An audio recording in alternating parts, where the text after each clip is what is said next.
Bonjour, aujourd'hui j'aimerais vous parler de NHL Open Ice Challenge 2-on-2 sur le PlayStation. Pourquoi je vous parle de ce jeu-là? Premièrement parce que c'est un jeu qui est quand même un petit peu dispendieux pour un jeu de hockey. On est en haut de ce qu'on est habitué de voir, ça veut dire qu'il ne coûte pas 2-3 piastres. Mettons dans un état moyen là, où qui manque des morceaux, qui est pas très beau, là, vous allez le payer autour d'une vingtaine de dollars US sur Internet. Une belle état, là, ça veut dire speaking spam là, avec complet, vous allez payer autour de 40-50 dollars US des fois. Là. Si vous êtes un peu intelligent, vous allez finir par trouver un bid ou un lot qui est comme oublié, puis vous allez retrouver le jeu à l'intérieur. Même sur Internet, là, donc c'est possible de réussir à le trouver pour pas très cher si vous êtes patient puis que assidu à regarder les nouvelles actions qui apparaissent sur eBay.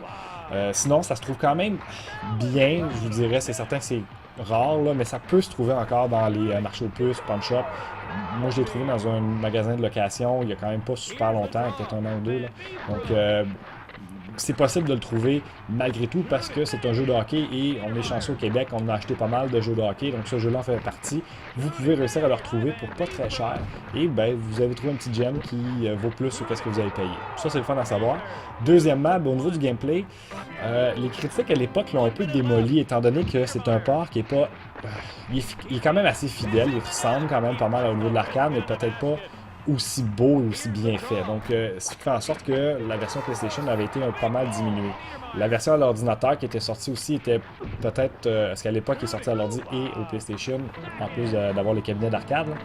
La version à l'ordinateur semblerait être un peu meilleure. J'ai pas joué à la version à l'ordinateur, j'ai vraiment juste joué à la version PlayStation et personnellement, je le trouve vraiment le fun à jouer pareil.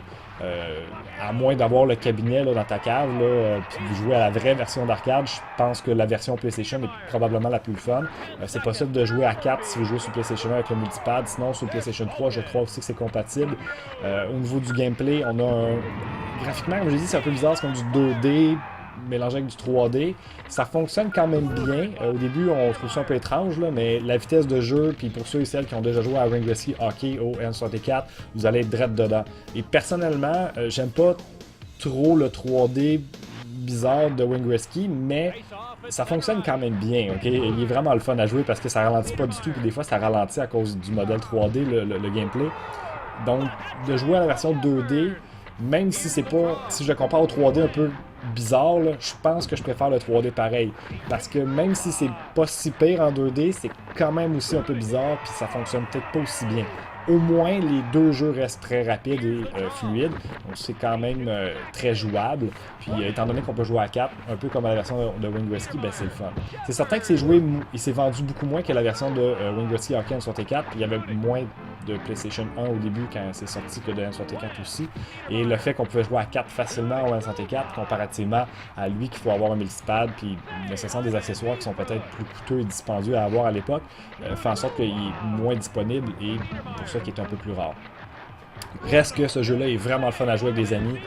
Très rapide, très fluide, on a un style arcade parfait.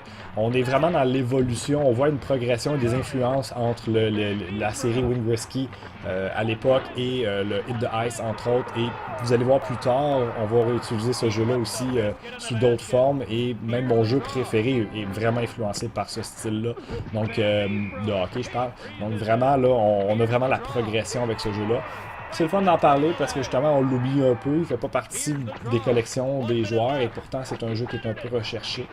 Aussi bien de le trouver pendant qu'il n'est pas encore trop difficile à trouver. Peut-être qu'un jour il va continuer à augmenter.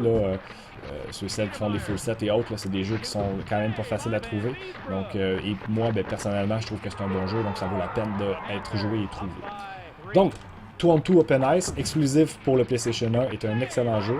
Il est disponible à l'ordinateur, mais plus difficile à trouver, bien sûr, là, pour que ça soit compatible avec votre PC. Puis, disponible à l'arcade, mais trouver un arcade, c'est pas évident non plus. Open Ice, c'est un très bon choix. Cherchez ça, jouez-le, ça vaut la peine.